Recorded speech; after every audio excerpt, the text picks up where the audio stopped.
Here we go. So these are all going, up to YouTube for prosperity, and we've got one more person. Here we go. Good. That's Carol. Thank you, Carol. Welcome. And yeah, I'm going to be admitting people as they tune in. And but hello, welcome to Lovecraft Arts and Sciences continued online readings, May 7th of 2022, and 1 year older librarian at your service. So it's the perfect birthday present for me to actually chillax with people. My girlfriend took me to brunch today, so that was super nice. I had some nice barley wine and a nice custom made omelet, and it was pretty fun. But usually just hanging out with people I haven't seen in a minute or never met, like Margaret, not in person anyway. This is pretty much the high point of my day, so thank you. I am going to, like I said, I'm going to be, rather than giving long intros to each reader, we're going to go in order of last name. So that would be you first, Nathan. And bios and contact information will all be posted in the chat. So please do tune in, and you can find many of these authors for certain within the Lovecraft Arts and Sciences bookstore. That's the first link that I posted, weirdprovidence.org. And we've got Necronomicon coming up. Excuse me, Niles, is that mid-August that's actually happening? I'm sorry to be It is August 18th to the 21st. Okay, great.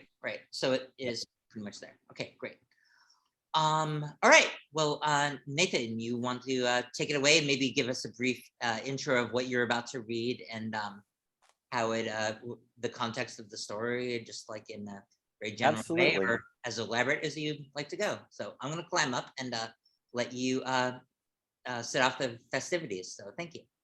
Well, I'm going to do 2 very short pieces by request from Mr. Hobbs. He missed them the last time I was in Providence, and he heard good word about them. So since these 2 are very short, and I think they pair well together because the first story is very creepy, and the second one shows kind of the more my humorous side. And those are both important aspects of my work that sometimes are in conjunction and sometimes are separated, like in this instance. So the first story I'm going to read is a story called The Goat Pile. It's my most recent publication in the Lost Contact anthology from Perpetual Motion Machine Press. And I guess I'll just get right into it, switch into my readers. Also have to figure out what page I'm on. There we go. And happy birthday, Larissa, and happy birthday, Gene Wolfe. Ooh, that's good company to be in. It really is. That, I'm actually the same birthday as Marilyn Burns from Texas Chainsaw. Oh, that's awesome. So rest in power, Marilyn. Let's see here. Oh, there I am. Okay. So I was raised on a goat farm, and my mother helped inspire this story. I'll tell you a little bit more about that after I read it. The Goat Pile. The farmer didn't like to bury her goats. When they were born, she wrapped them in a clean towel and fed them from a warm bottle. In winter, she brought them in the house to spend their first night in a cardboard box by the stove. The goats lived the rest of their days sheltered in the farmer's barn or grazing in her fields, and when one died, she dragged it out to the woods and threw the carcass on top of the goat pile. Wendy was the oldest goat the farmer had ever raised. She was a great white beast with gray-haired wattles that hung from her neck. Her ears were so small that they made her head look like a dinosaur. When they took me in, I was younger than Wendy, and baby Sugar was younger than me. For some reason, Sugar was terrified of Wendy. Whenever the farmer hauled us 2-legged kids out to the barn to milk Wendy, Sugar would holler and cry. I tried to explain to Sugar that goats only eat grasses and grains, that an old gal like Wendy didn't have much use for nibbling on babies. The way Sugar acted, you'd think Wendy was a witch. I don't think a goat can be a witch, but then again, have you ever met a Wendy who wasn't a witch? Me neither. Nothing consoled Sugar until we were back inside the house. That's where the farmer's husband was. He didn't go outside much because he took a chill so easy. So he made it his habit to keep the stove warm, starch the linens, and cook the roasts. That suited the farmer fine because building a fence that could keep goats inside was a full-time job. A goat could have put Harry Houdini right out of business if someone had thought of it. On one of the hottest days of summer, I snuck into the woods to see the goat pile. I heard the farmer talking about it to her husband, and it made me curious. School was out, so no one paid much attention to me. The woods behind the farm were thick and overgrown. Moss hung from every branch, clotting the sunlight, deepening the shadows. Each footstep I took, I swore another step echoed behind. I heard the buzzing of the flies just before the stench hit me. The smell of decay had as many layers as last year's birthday cake. A blast of fresh, rotting meat spread over the sweet earthiness of old bones and dry leaves. When I glimpsed the pile itself in its many-colored splendor of bristling hides and writhing worms, I ran all the way home and locked myself in the bathroom for an hour. Wendy got sick on the day the rains began. The fields flooded. Water covered the road.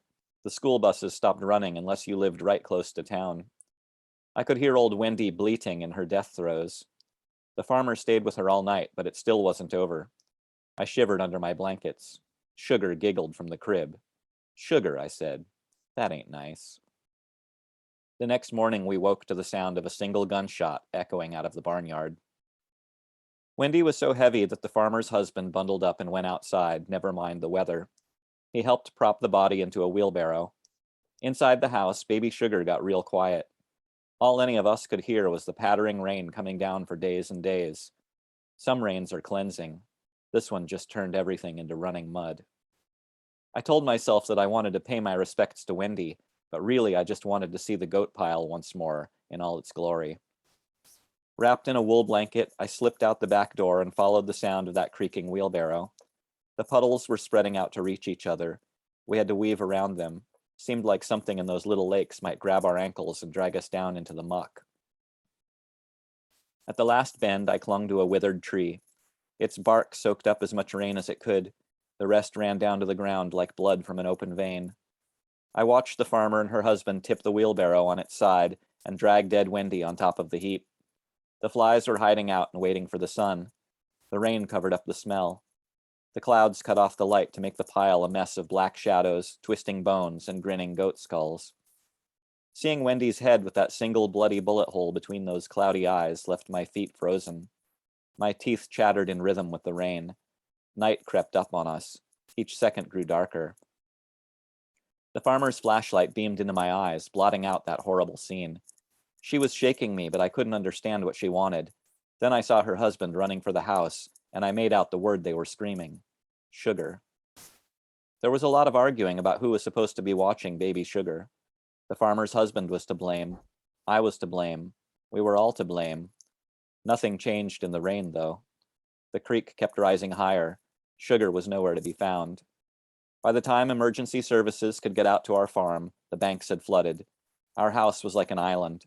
Brown mud water rushed past so fast you felt like you were moving when you were standing still. All those amber lights and sirens and shouting voices didn't find Sugar either. 2 weeks later, the waters subsided. White sunlight started to dry things out, but it felt as cold as our stove. We'd all given up hope of finding Sugar alive. An adult would be lucky to survive a creek and flood. A baby stood no chance. We walked through the woods looking for signs. The whole landscape had changed. Parts of old rusted tractors had got mired in the banks. The lower halves of trees were swept clean of their moss, and the goat pile had been dislodged and scattered by surging waters. Some people who lived a few miles downstream had the misfortune of inheriting the shreds of hide and bones from our property. They were the same people who stumbled upon baby Sugar, all waterlogged and puffy and cold and green. No one questioned that Sugar had drowned, or that it was an accident. But what the neighbors found, the coroner, the farmer, and her husband could not explain. If sharp branches and floodwater hadn't torn a window into the side of that hooved, bloated beast, we might never have spotted those little hands clinging like a birdcage prisoner inside the ribs of a dead white goat with a single bullet hole between its eyes.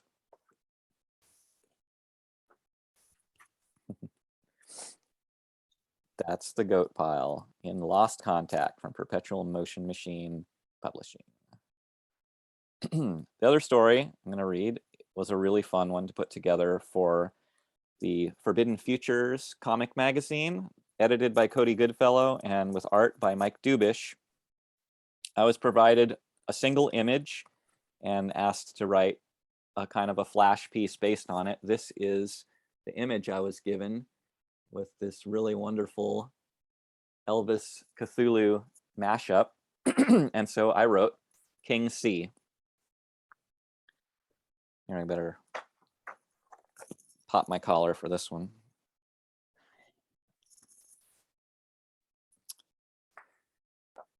I guess I've known about C since I was real young.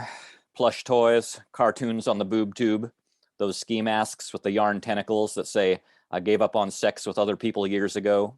But it would be a lie to say I had an ounce of faith before I met Dolphin. She used to come hear me sing at casinos on the Strip. She said I did Glenn and Mr. Mojo Rising better than anyone, and Dolphin did me better than everyone. I couldn't help falling in love. She was always on my mind. I was hooked on her, and she was high on mythos. Pretty soon I started to see the lights in the water, which was a pretty good trick since we lived in Vegas. Pappy told me about that magician that made the Statue of Liberty disappear, how he sat in front of the screen and watched it go poof with a steaming Swanson dinner in his lap. Dolphin and thousands like her had a pledge drive going to raise the big C right out of his slumber into the homes of reality streamers everywhere. The crowdfunding popped off because half the donors believed in him, and the other half, the ones with the Miskatonic U bumper stickers on their Priuses, thought it was funny.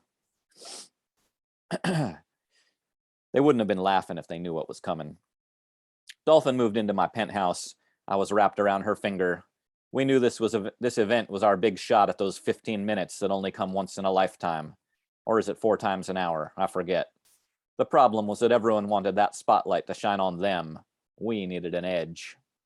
Dolphin showed me the ads. Cosmetic surgery was no big thing on the Strip, but a face full of tentacles? Dolphin said I'd give the best mustache rides in Nevada, and I aimed to prove her right. In fact, I have quite a few times, just not with her. We shared a taxi to the clinic, held hands and kissed, ready to take our love and faith to the next level. We walked down the aisle to separate operating tables. It's now or never, she said. I went under the knife with a burning love in my heart, but Dolphin was a hard-headed woman. When they unwrapped my face, she was standing beside me, pretty as can be, only she still looked like her, and I looked like a seafood platter. I guess Dolphin got cold feet. When she saw me, she got all shook up. Don't be cruel, I begged her, but she was just another devil in disguise. By the time the staples came out of my face, she'd already packed up her things from our Heartbreak Hotel and hopped an Amtrak for California. That didn't pan out well since the deluge put the Golden State underwater. When the cameras rolled and the chants were phrased, C didn't show up for his call. Well, a lot of us like to think that maybe he turned over in his sleep. One hell of a bloop echoed out of Point Nemo, returning to sender. Sea level rose like an overnight sensation. Maybe a couple hundred of us had the surgery and made the cut, hand-selected by producers who practically drooled over our extreme makeovers.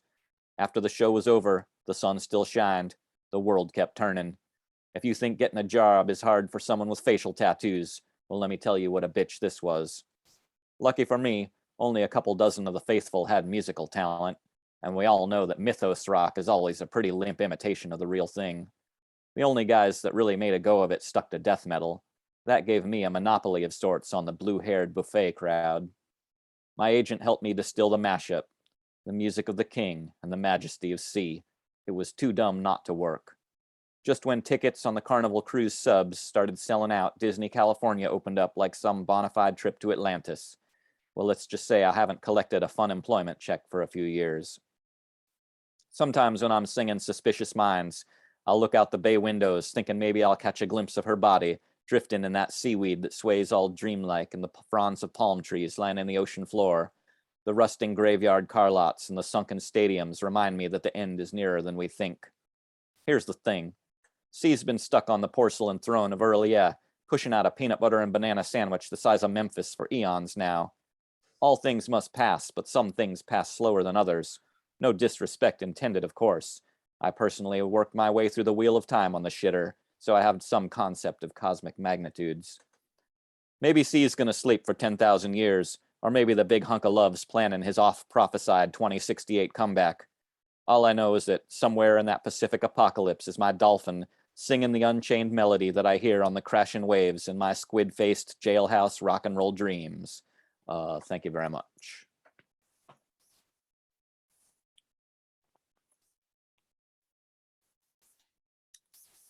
Oh, perfect Elvis impersonation. We're gonna have to get you to try that in Vegas itself. Well, I'll be there at Psycho Las Vegas this year, which is an old bummer since it's always the same weekend as Necronomicon. So I'm really glad I could see you guys now. Oh, perfect. Yeah. The lineup looks really fucking killer.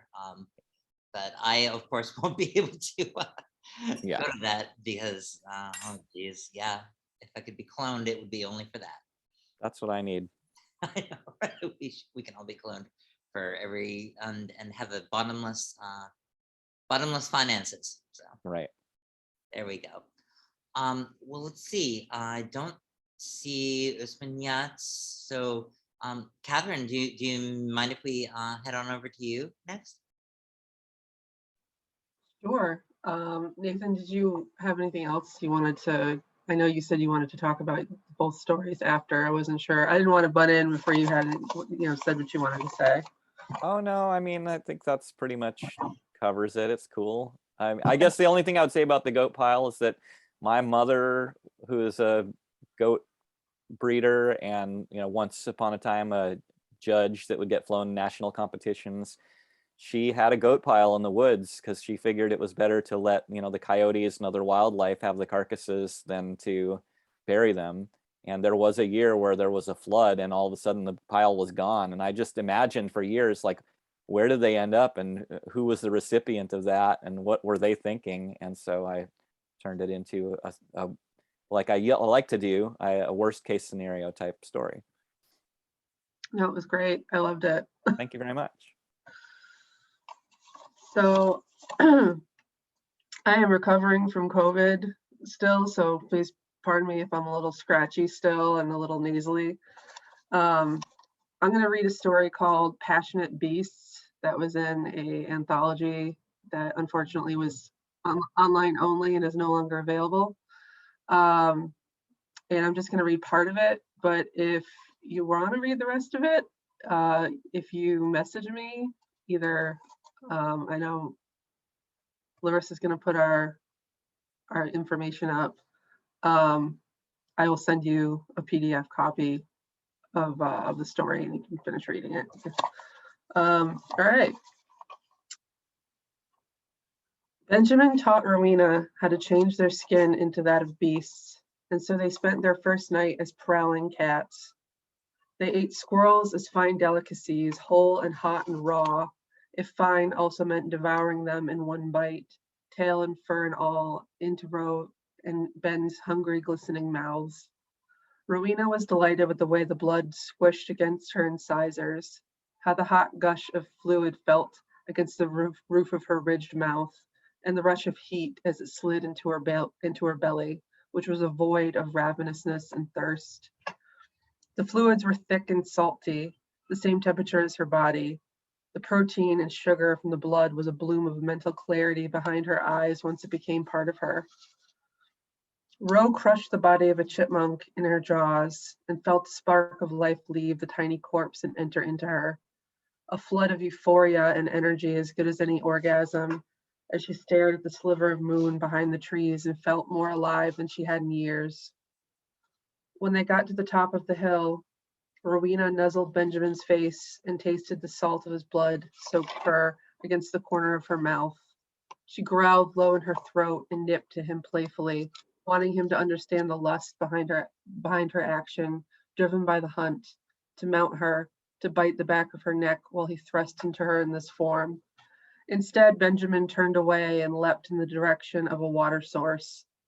Rowena could tell the lake was close because of the smell. A clean, sweet taste filled the air. Her cat ears heard the sound of the waves lapping onto the shore, a thunderous clap against the sand instead of a hushed whisper. She burst through the underbrush just in time to see Benjamin emerge from the lake in his man form, his face a mask of anger. "You fucking bit me, Ro." She thought about baring her teeth, showing him the animal she wore as skin by displaying her gums and the glittering white of her sharp incisors still caked with blood from her hunt. But she thought better of it. It would just slake his anger and he'd be pouty for the rest of the night. And when Benjamin was pouty, He'd withdraw into himself and leave Rowena unsatisfied next to him in bed, the light sounds of his breathing grating against her lust, while she wished he'd lean into her with the weight of his body and press against her and then into her with urgency until they were both sweaty and satisfied. If she got him upset, he'd be vindictive, and she'd end up taking care of it herself and going to bed frustrated.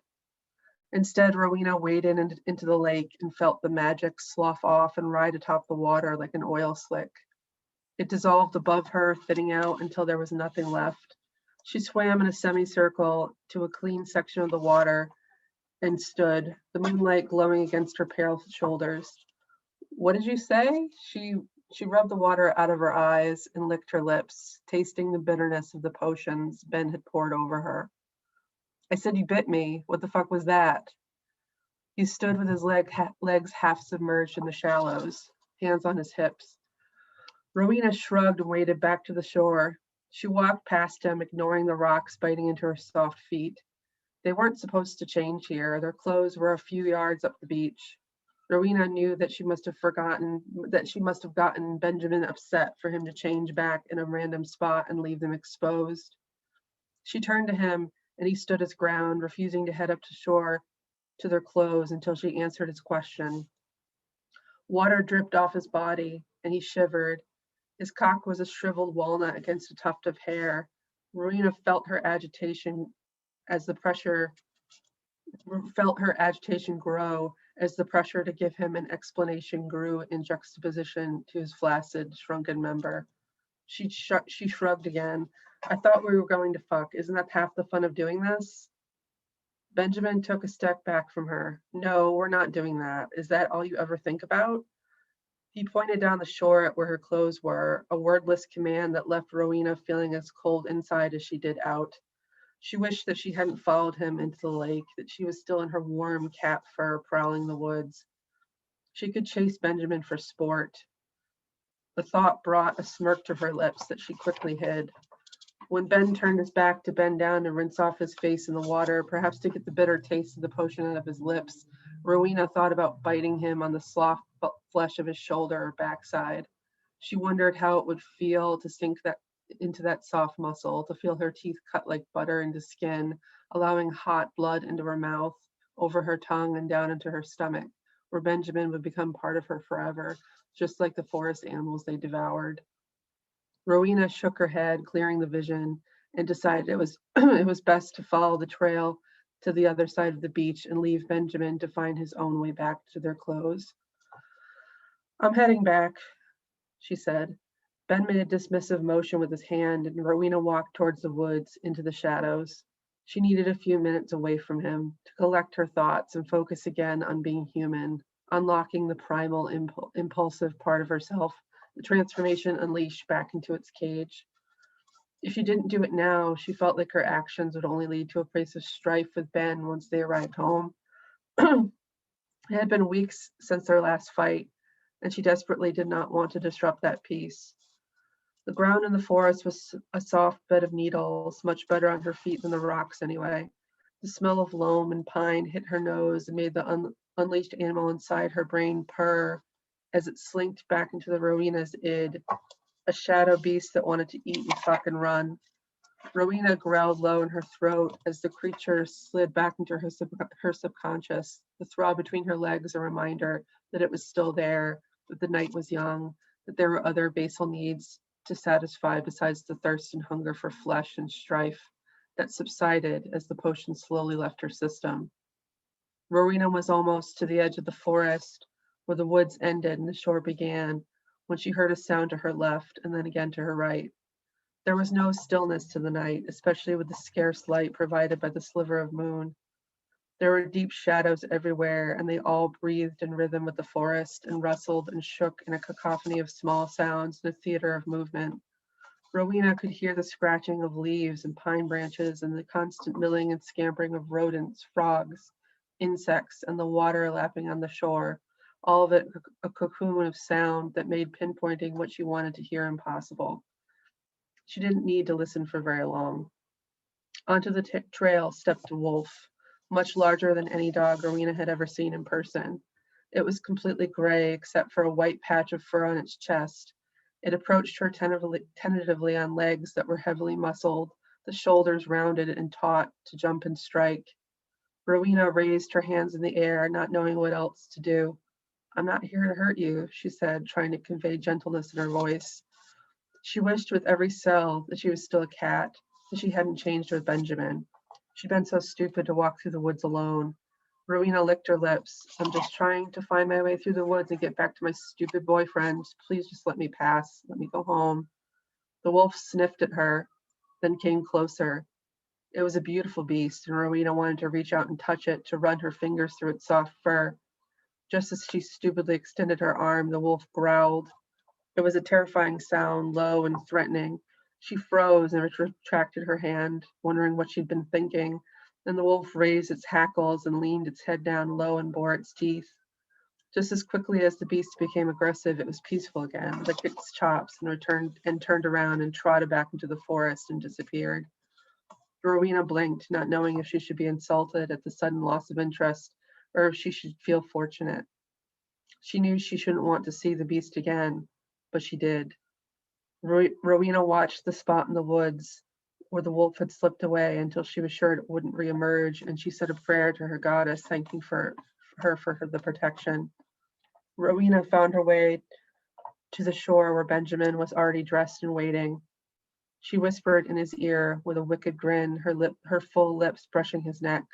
"Next time, I want to be wolves." I'll stop there. Thank you. I love that. Is there anything you can tell us about that, Kat? Like what inspired it? What brought this along for you?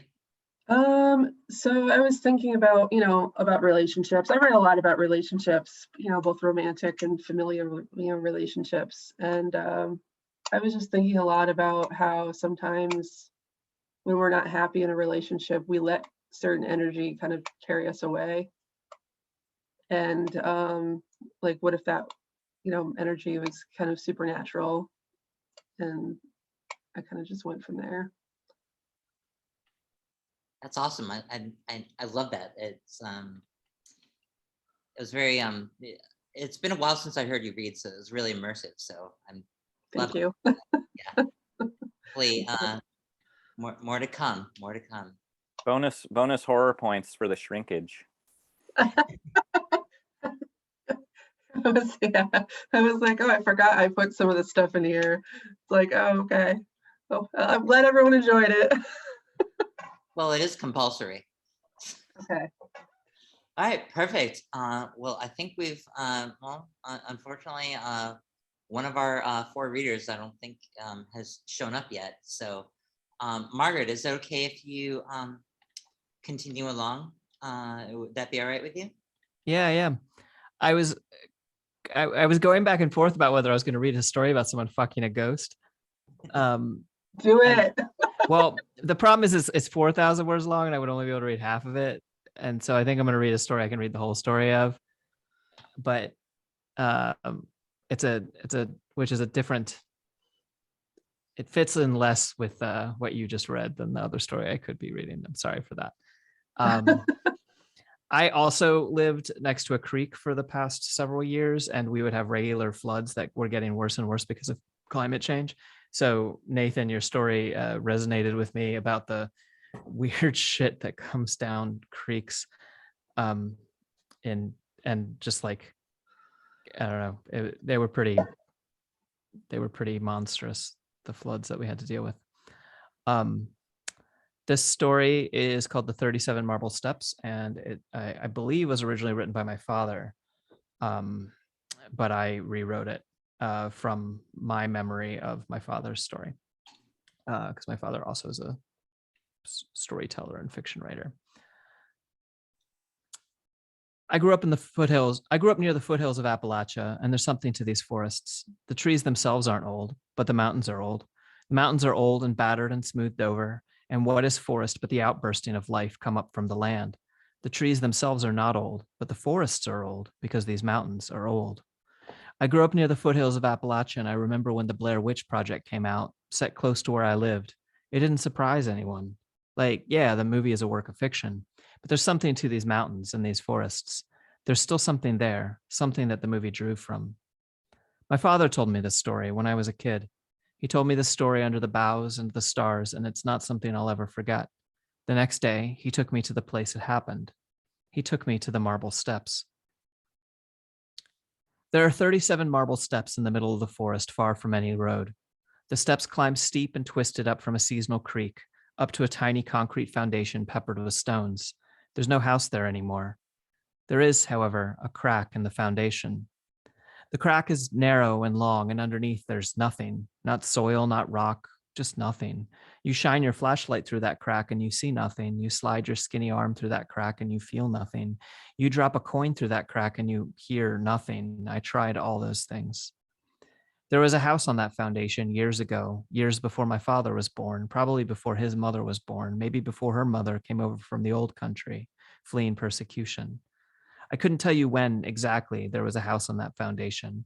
It doesn't make any sense for there ever have to been one. Not out where there's no road, not out where whoever built it had to carry marble and concrete on their back or the backs of animals. I can't tell you why there was a house. I can only tell you that there was one. I can also tell you about the woman who lived there. I can tell you that she didn't have a name, that she didn't need a name. Names are not for yourself, they're for other people.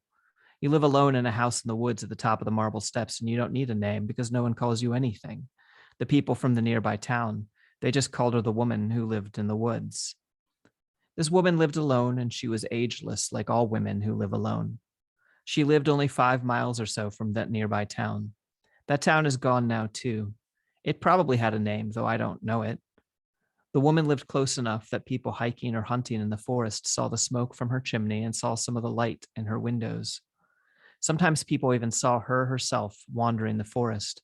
They saw her hair pinned up in a bun in the summer and under hats and hoods in the winter. They saw her gaze, alternatively blank and fierce. Sometimes they heard her sing. It went like this. She walked through paths through the woods, sometimes down even to the road alongside the town. She had a stick in one hand, a burlap sack in the other. Bad man, braise the bones, she sang as she beat bushes with the stick. A good whack, a good thump against the branches. Bugbear, boil the broth. Animals, all kinds of animals, would run out from the bushes and brambles right into her sack. Rabbits, groundhogs, snakes, possums, raccoons, mice, birds, and lizards. Every creature under the sun and every creature that hides from the sun would run right toward her and into the sack.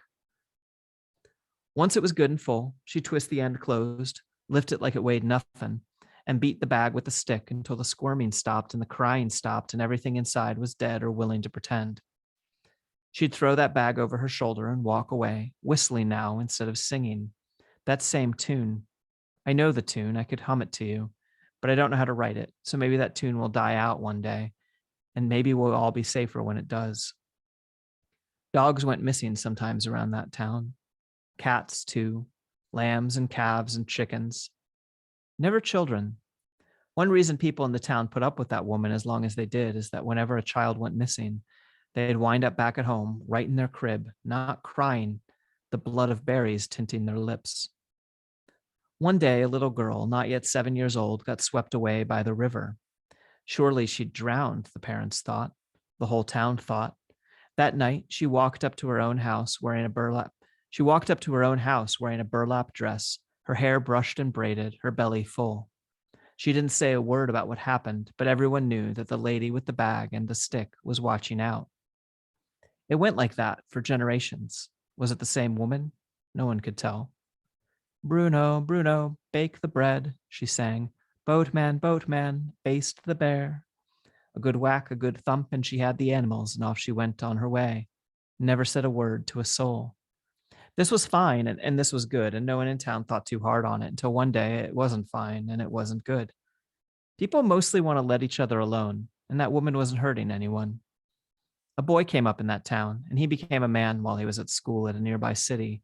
And when he came back as a man, he decided he wasn't going to be the sort to just let people alone. John was his name, at least as I have it. Big John, they called him, because there were an awful lot of Johns, and this John was the tallest. One day in early March, John was walking home from the mill. The sun was near to set, and the wind was something wild, and a little bit of snow was being thrown here and there. He saw the woman, and he heard the woman, and he saw a cat run into her bag, and he decided enough was enough. He waited until she was far enough distant, and then he followed her, off through the woods, up to that seasonal creek. Most people, they took one look at the house up on top of those marble steps, perched down over the gully, and they went right back the way they came. Big John, though, he waited until the woman went into her house, then he climbed each of those steps himself. Smoke was pouring out the chimney, and the lamplight flickered through the unshuttered windows, and Big John went up to one of those windows and looked inside. How am I doing on time? I realized I didn't actually time this very well. I'll just Considering Yeah. we're short a reader, I'd say go for it. Yeah. great. It's like 2,000 word story. So, Yeah, if you wouldn't mind, please do keep going. sure. Smoke was pouring out the chimney, and the lamplight flickered through the unshuttered windows, and Big John went up to one of those windows and looked inside. The woman was there, and she had the sack over one shoulder, and she went up to the middle of the bare concrete floor, and she tapped her stick 7 times. Tap, tap, tap, tap, tap, tap, tap. She tapped her stick 7 times, and she stepped back, and she waited, and a trap door was there where nothing had been. And she reached down and grabbed the iron rung and pulled it up, and Big John heard a wailing, a keening from within. He couldn't describe it better than that. In all the years he tried, inhuman, inanimal, demonic. The woman upended the sack. Animals, including that cat, tumbled out down into the darkness. Soon after, far worse sounds came through from the trap door, and the woman smiled and cooed like she was tending a pet, and she closed the trap door. She tapped on it 7 times with her stick. Tap, tap, tap, tap, tap, tap, tap. The trapdoor was gone. On the wall, hung up with the coats and the cloaks, were animal collars and tags, dozens of them. Big John had seen enough, and he turned to go, but he snuck in one last look and saw the woman at her stove, singing again, cooking what looked and smelled for all the world like vegetable soup. Big John snuck down those stairs as quietly and carefully as he could, but as soon as he reached the path by the creek, he ran all the way back to town. 5 miles he ran, and when he showed up at the sheriff's house, he was panting and sweating and pale and just worn out, and his body was just about to give up on him. He knocked on that door. Tap, tap, tap. The sheriff answered. The woman, he said. The cats, he said. The dogs. He told the sheriff what he'd seen, and of course the sheriff didn't believe him about the trap door, and he didn't believe him about the vegetable soup, but he believed him about the animal collars. Everyone in town knew the woman stole pets and livestock, anything with fur or feathers that was small enough to fit into her sack. Everyone knew it, but no one had admitted it, because if they'd admitted it, they would have had to do something. But here was Big John standing at the doorstep of authority, and that authority decided to finally admit to himself what he already knew. It wasn't yet late, just past dinner, and the sheriff rounded up his posse and headed into the forest with guns and lanterns, ready to find the woman and bring her to justice. Big John, though, he stayed at home. He'd used up all his nerve for that night, maybe for the rest of time. Now, this is where you expect the story to go all wrong, and it will, but it doesn't go wrong the way it might have. The sheriff climbed the 37 steps, his posse following.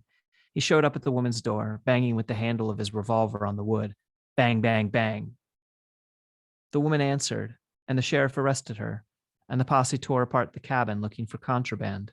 They found the dog collars and the cat collars, and that was enough. But they found nothing else besides. Hot barley soup on the stove, flavored strong with garlic and wild onion. No bones, no midden, no trap door, no basement at all. Big John had been seeing things. They marched the woman 5 miles back to the sheriff's office and locked her into the town's one holding cell. And by then it was the middle of the night, and the woman was steel-faced and unbroken. You have to feed her, the woman said. Feed who? The sheriff asked. Someone has to feed her, the woman said. Someone must go up there and feed my daughter. You don't have a daughter, the sheriff said. And that was that. And the woman was sent to the city for trial, and no one thought much about her again, because what is a prison but a place you put those you wish to forget, like those who make you uncomfortable? What is a prison but oblivion? A week later, Big John was walking home in the evening out along that road, when he heard a terrible thing, a wrenching, a scream of wood and steel, and a scream of animal throats, and a scream of emptiness and horror. then nothing happened. Except from then on, children from that town, they weren't returned with berry juice on their lips when they went missing. When children went missing, they stayed missing. And now there's a concrete foundation peppered with stones with a crack in it and nothing on the other side. And people don't camp there much, and people don't build towns there no more. And the forest is old, and no one knows how those marble steps got there, and no one knows much of anything anymore. There's no moral to this, to be sure. I'm not here saying that you've got to let the little evils go unaddressed so you don't let the big evil. I'm not even saying what was in that basement was evil, not for sure. I'm not saying it was right what happened to the woman, and neither am I saying it's okay to steal cats and feed them to monsters. I'm just saying it happened. I'm just telling you about the 37 marble steps and that foundation and that crack that goes off to nowhere.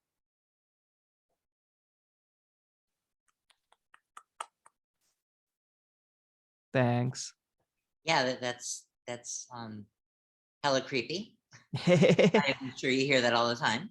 But, yeah, that's really awesome. Is there anything you'd like to tell us about your story, how your how Appalachia maybe informs your fiction or any form of writing? And well, so that story, that story was told to me by my dad while we were camping near marble steps that are in the middle of the forest, somewhere in, I think, Western Maryland, probably. And I do, I moved back to Appalachia and like it here, and find a lot of that kind of stuff, this like low key, grandiose nature, this like old worn down mountains rather than the like grand, beautiful, like I lived on the West Coast for a while, and for a while it took me a while to get used to the East Coast nature. And then, and I don't remember exactly how my dad told it. This is, literally just from memory from when I was a kid. But that's the way that this kind of story I feel like belongs. And it will be coming out. It has actually not been published besides to my Patreon backers. It's going to be in an anthology that comes out on September 20th from AK Press. My first short story collection is coming out called We Won't Be Here Tomorrow and Other Stories. And that is the very last story in that collection. I can't tell you how awesome that news is, because AK Press, like, is pretty much what got me into, that, and Satanic Panic and Jello Biafra. Those my first exposure to I wouldn't say politicization, but for righteousness, shall we say. I can't tell you how thrilled I am with it. That news. That is really great. That's really great. Thanks. Yeah, I'm really excited they're moving back to fiction, or like really moving more into fiction than they ever did. Well, you're moving units at the Lovecraft bookstore. I can tell you that much. I only work on the Sundays, but I'm the upselling isn't exactly the word, but a lot of people do come in and ask for reader's advisory. Like, here's what I'd like to hear about. I don't want the sort of same old, but yeah, that's really sweet. That's really sweet. Usman is now here. So Usman, what we were doing is actually we're going in alphabetical order by last name. So maybe this is fully appropriate. Would you like to introduce yourself and take the final round of this event? Hello, everyone. Can you guys all hear me okay? Perfect. Yeah, my apologies. I'm traveling, and I'm actually in Teddy Roosevelt National Park right now. And I lost track of time. I had it all set up.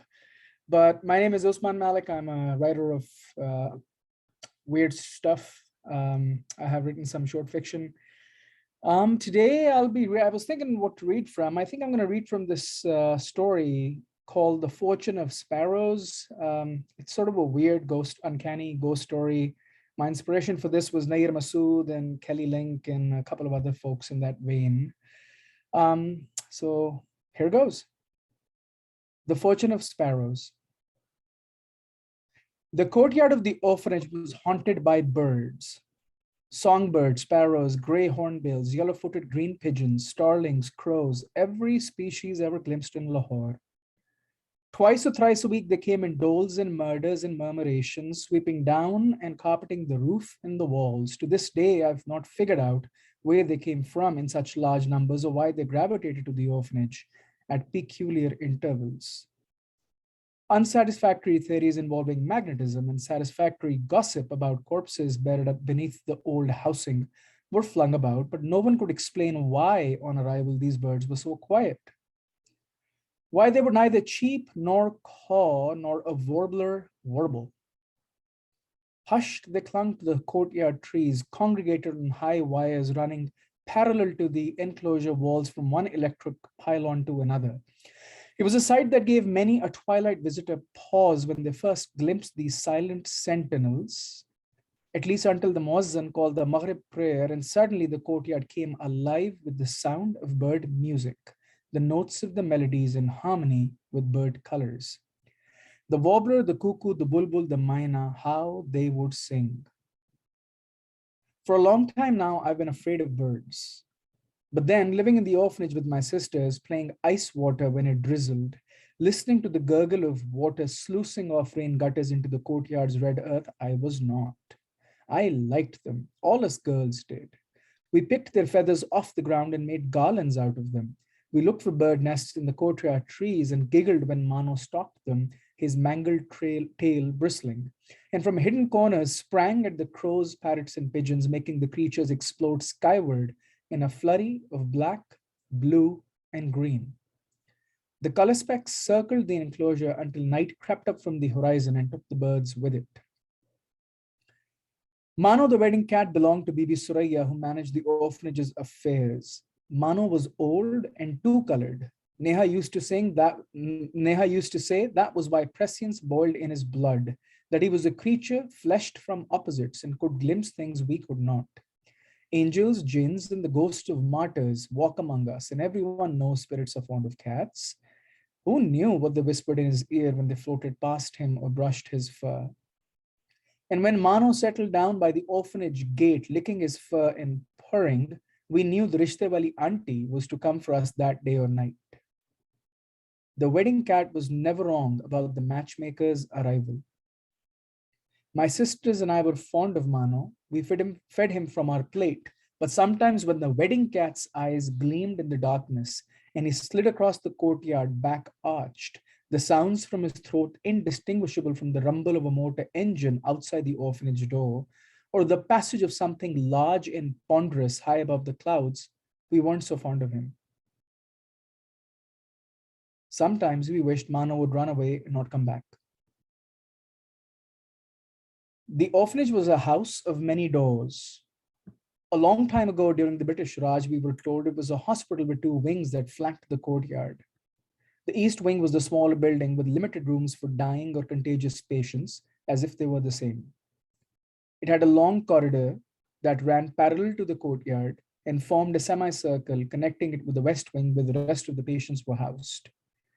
These rooms were ours now, and we loved playing in them. Most of us had mirrors above the wash basin, and we pretended that people from the past still stayed within our rooms, that the change of morning and afternoon light in the mirrors meant they were stirring and moving about, and such cohabitation made us all a big family.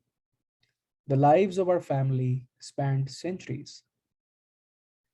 I remember one afternoon we were playing ice water. Barefoot, we rushed at the fleeing team, trying to touch their arms or torsos to pretend petrify them into captivity. The escapees would circle back and try to tap the captives awake.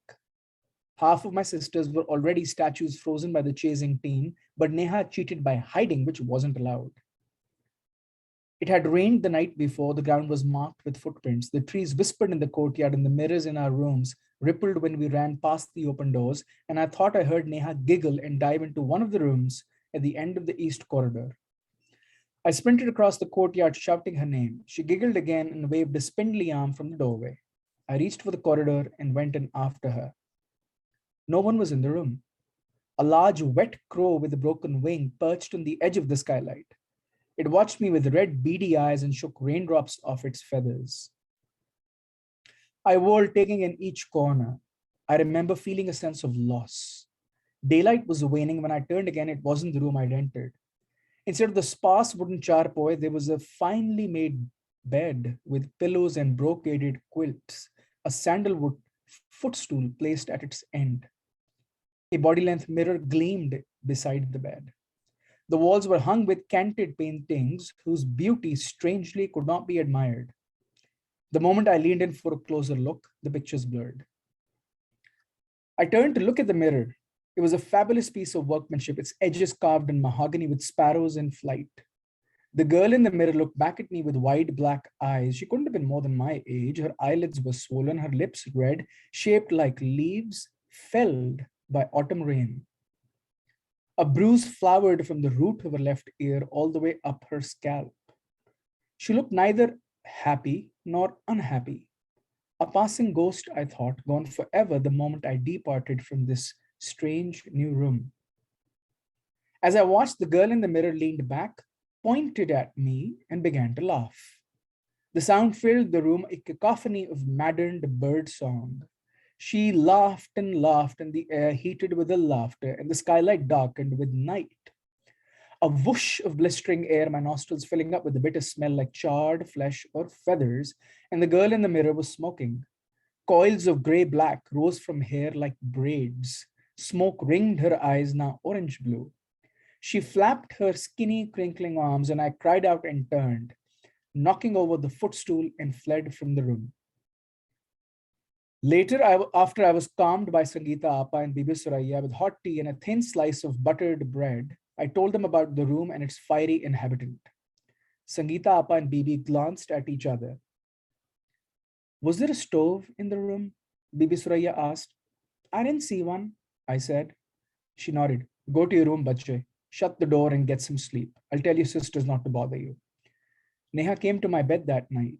We were roommates, 3 of us, but our third was sick and they'd put her up in the east wing. What happened? Neha asked, draping an arm across my body. I told her. When I got to the part about following her into the room, her eyes widened, like the girl in the mirrors had, and she began to breathe irregularly, an exacerbation of her asthma. We had to rush her to Mayo Hospital, where the doctors made her spend that night and the night after. To this day, she insists that the girl with the spindly arm wasn't her. Neha was hiding atop one of the courtyard trees and showed me fresh scratches from the branches on her left arm. I believed her. I have always believed her. That was the first time I saw a ghost in the orphanage. There were 2 more instances, both on the night before Sangeeta Appa's wedding dinner. Do we have more time or are we done?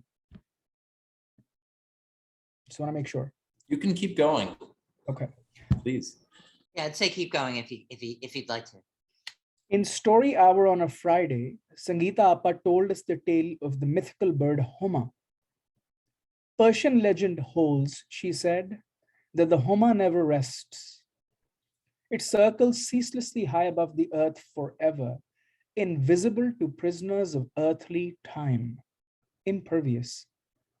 Furthermore, they say, said Sangeeta Appa, it eats bones. The female lays her eggs in the air. As the egg drops, the hatchling squirms out and escapes before the shell hits the earth. It is a bridge between the heavens and earth. It's a bird of fortune. The shadow of the Homa falling on a man bequeaths royalty on his person. The Homa once declined to travel to the far ends of the earth, for wherever its shadow fell, the masses would become kings, and the Homa is very particular. Like the phoenix, it is old and deathless. It is in an alternate form. It has seen the destruction of the universe 3 times over, and it cannot be taken alive. Whosoever captures it will die in 40 days. It is a story I've thought about many times since. I'm going to stop here.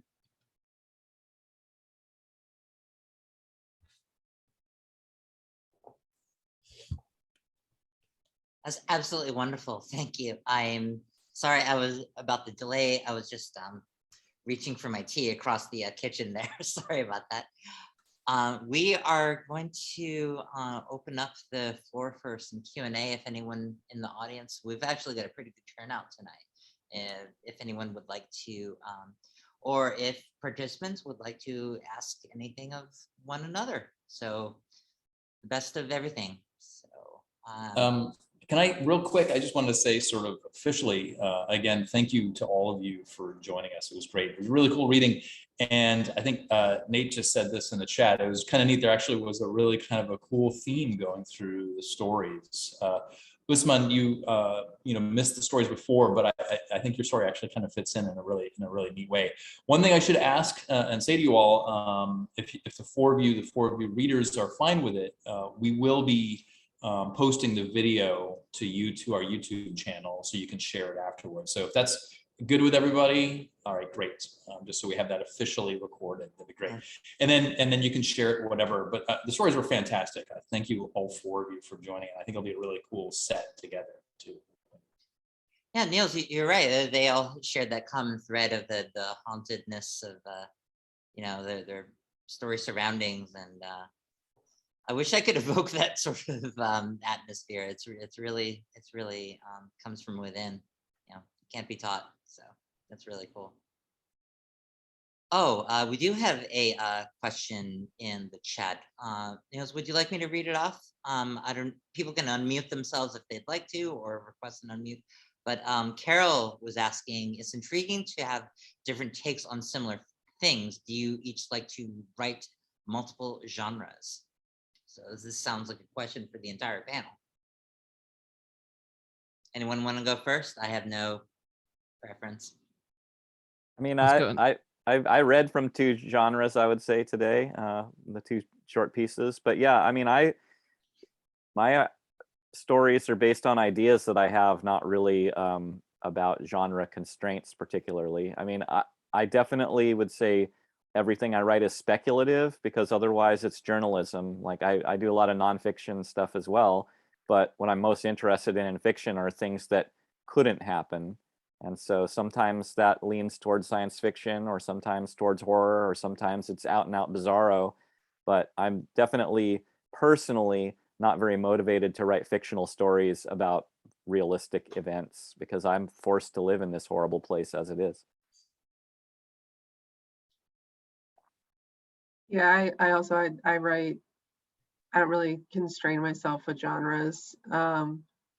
I don't really think of like I get an idea and I don't really necessarily think of it having a specific genre. I mean, even my so in honor of Mother's Day for tomorrow, I should tell a story. Like my mom doesn't like horror, and but did end up going to a reading of mine, and she said to me afterwards, she's like, "That's not horror. It's just a story." I guess maybe I'll stick with that. Like whatever, it's just a story, and if somebody thinks of it as a specific genre, I think that's fine with me. So kid tested, mother approved, right? So, I mean, yeah, surprisingly enough. I mean, I think genres are more useful for publishers than for writers a lot of the time. Correct. I feel the same way. I also don't pick a genre before I write a thing. Like I actually published a novella, and then only once it came out realized it was a horror novella, because I'm like, well, if you just put magic into the real world, you get horror, because that's what happens with power. When you suddenly give people large quantities of power, as it is in the real world. Although I kind of sometimes get annoyed by the fact that I'm a little bit constrained to writing speculative, simply because it's actually much harder to get non-speculative fiction published, and harder to connect with a reader, at least in terms of, because I've done the work I know how to publish genre fiction stories. So sometimes I'm like, I want to tell a story, and I'm like, all right, who should die, or where's the demon in it, or whatever, in order to like create the hook but it actually usually makes a much better story anyway, because it helps drive the narrative along and pick up the pace of it. So as far as I go, I since I was a kid, I've been attracted to fantasy or tales of fantasy and stuff in which the extraordinary happens. I feel like Joe Hill has a great take on I think it was Joe Hill, who said that genre is a conversation between writers past, present, and future. And I think that does make sense because it covers the question of genre expectations for readers and writers. But at the same time, I feel like a lot of us are our own genres. We respond to the world around us in our own peculiar ways. And maybe that is a better way of looking at genre for me. I'm supposed to be, I'm supposed to be writing a story for an anthology that I don't think I'm going to make the deadline. And today I was driving across state lines and I crossed from one time zone into another. And it struck me about liminal spaces, right? I mean, it is a liminal space when a time zone changes. And it's just such a weird thing. All of a sudden I was an hour into the past, and it was such a weird thing. And I wanted to write my response to that, and I couldn't make it fit that anthology, and it made me so mad. Well, I do hope that we get to see that, regardless of whether it's in makes that anthology or not. I hope we get to see that that response in the future for certain. Gosh. Yeah, I think sleep on it. You'll come up with something. I haven't come up with something in about 4 months. Oh, we have a new question, and if they don't really want to request being unmuted, this is from I'm going to try to say your first name properly. Orphny. Good, thank you. For Margaret, I was actually introduced to your writing after first discovering your music. Full disclosure, Feminazgul, Margaret's band, came to me at a time when I found incredible empowerment through your music, and thank you for all you create, and all writers here as well, thank you. On the track of genre, how much would you say your creative process overlaps between your literature and your music, or how does it differ?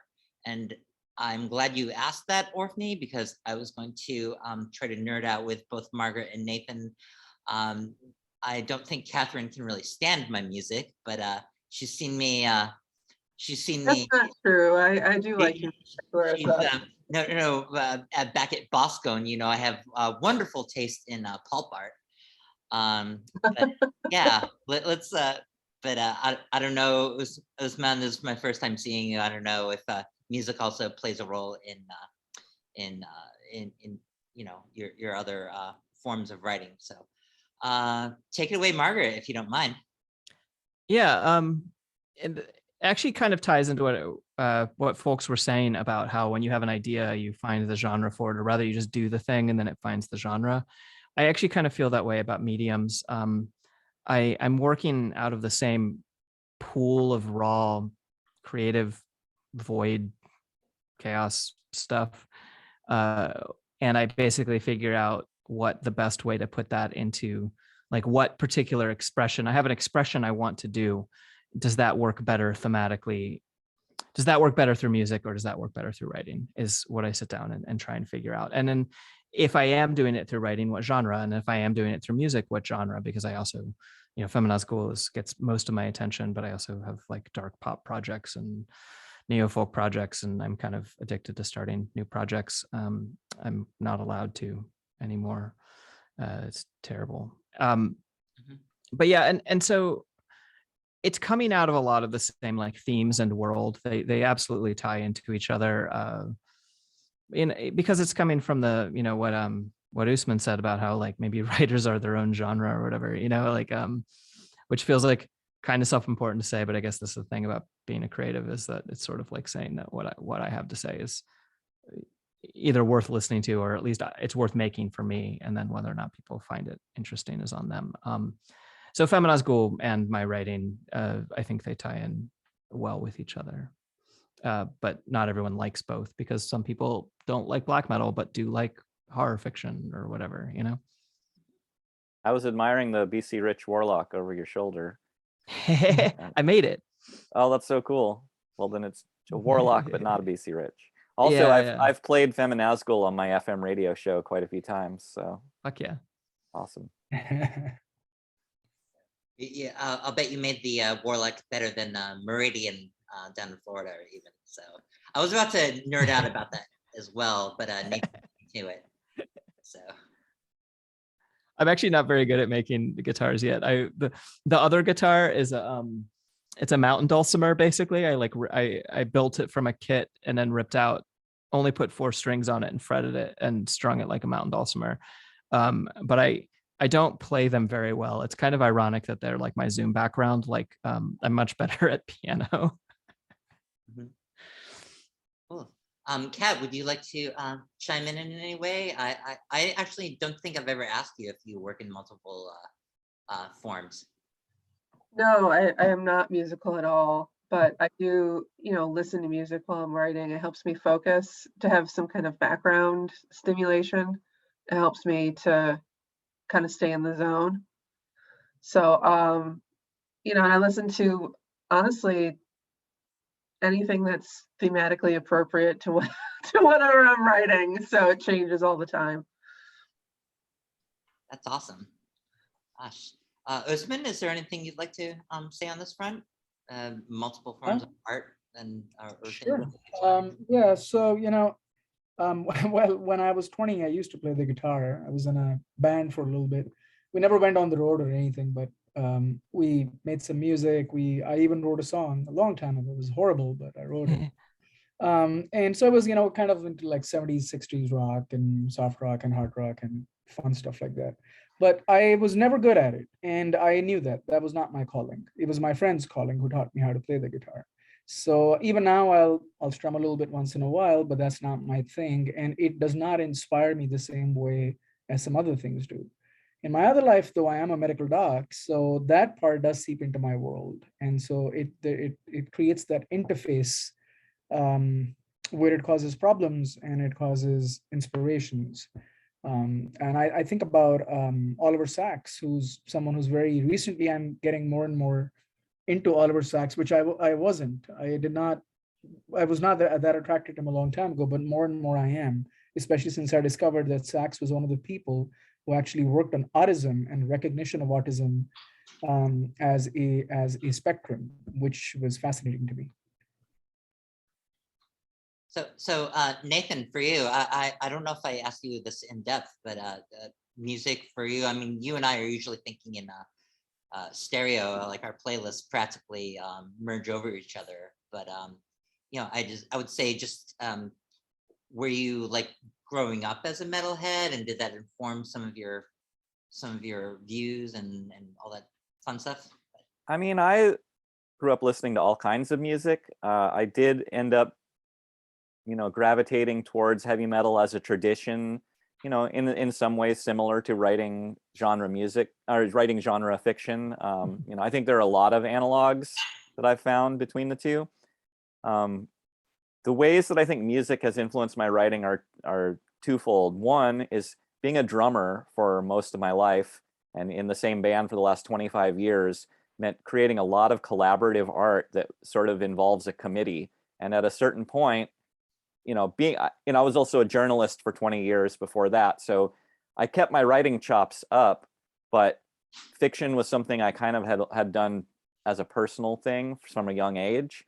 So after being in a band that was making albums and touring, 30 different countries, at a certain point, I was like, I need to find a medium where I can do art by myself and not have to be on the schedule of 3 other people. And so about 8 years ago, I finally was like, okay, I've flirted with publishing fiction for decades, and I put it off for a long time because I wanted to go out and get a lot of life experience and hopefully have some wisdom and knowledge to imbue the fiction with. And by the time I'd traveled so much and met so many people and done so many things, I thought, all right, I know how to not be a hobbyist about this. And it's gone, pretty well over the last, 7 or 8 years that I've been publishing. But I think the way it influences the fiction itself has less to do with, there's a sense of rhythm being a drummer, but I think my sense of flow comes from being a DJ, and the way like one word, connects to the next and one sentence to the next and one paragraph to the next has a lot to do with how I arrange my DJ sets. And I really like seamless transitions. And that's why editing can be a challenge sometimes, is because I try to stitch things together so smoothly from the get-go and sort of edit as I'm going, that if I have to go back and, chop something out later, then, that obviously editing improves the story, so I'm not against that, but I really try to weave it into a flow from the beginning. Excellent. If there are no other questions, Niels, is there anything you'd like to say in closing for our event tonight? Yeah, I guess let me turn on my camera, I suppose, so you can all see me. I just again really want to express my appreciation for all four of you joining us. This has been a really kind of a special treat to be able to have folks who aren't in town. Just as a little bit of background, in the before time, so to speak, this is something we did every couple of months in Providence, in the historic building where our shop is. And it's been a really great sort of community building experience where we've had people, authors are passing through or whatever, or we can have regional authors come and join us. But it's fantastic to be able to actually have folks from much farther away be able to join us. We're still planning. I think we have one more coming up, Larissa, next month. We've got that, I believe, on June 11th. Yeah, so we have one more, and then we're going to kind of take a break because we're going to be pretty busy with another much larger project, aka Necronomicon. Yes. But then afterwards, we're hoping that we'll be back in the fall, and we may sort of rotate out again. We're sort of crossing our fingers that we're not, making a mistake having Necronomicon in person this year. But we're probably going to go to maybe a hybrid version where we either will rotate on and off in the fall with author readings that are both remote and in person, or maybe even sort of stream people in so we can kind of do both. One of the things is obviously this is really nice, and I'm glad that there's some people that have joined us, and I based on the performance that the videos have had from previous readings, a lot of people watch the videos too, but there's really nothing like being in a room with people sitting in front of you where you can clearly see them kind of, on the edge of their seats listening to the stories. So I hope we can kind of return to some model like that, but maybe also still have, we have Jayaprakash Satyamurthy in India, who we really want to have join us, and a few other people that are relatively as far-flung, and maybe a way that we can still do that using technology, which is something kind of still new to us, but it's been forced on us. But anyway, so again, I'm really happy that all of you could join us. For all four of you, this is easy for you, Kat, but all four of you, please, you're always welcome at Necronomicon too, and anytime you're coming through Providence, certainly, maybe we can do special events for you all. But it's really great, and thank you all so much for being part of the community. Thanks, Niels. Yeah, thanks for having us. Thanks for having me, Niels. Yeah, and the hybrid model, this has been pretty easy so far this year to just set up. It's virtually effortless for just having it on Zoom, and then posting to YouTube later on, just records. So yes, to confirm, June 11th, we've got Craig Gibney and Joe Koch and Rory Raven, I thought. Yep. Yeah, there we go. So I gotta get that banner to you, Nails, but soon enough. Yeah, absolutely. But one quick bit of promo. Usman and I are in a really cool anthology together that's coming out in July. We're actually both going to be paneling together at StokerCon next Thursday for the Other Terrors anthology that's coming out on a division of HarperCollins, thanks to Horror Writers Association. So I'm excited to sit at the table with you, sir. I'm excited to be there as well, Nathan. I'm looking forward to it. I'm going to be racing from the airport for that, but I may have to miss it because my plane gets in at like 7:30. I think you're all going on at like 8. So I hope to catch most of it. And it's definitely an honor to be in the same TOC as two such wonderful people as you. Oh, yeah. Awesome. I forgot you're in there too. That's so cool. Well, it's the first story I've written in a minute. Woohoo! It was a lot of fun, and it was very porny. So I guess you expect that from me.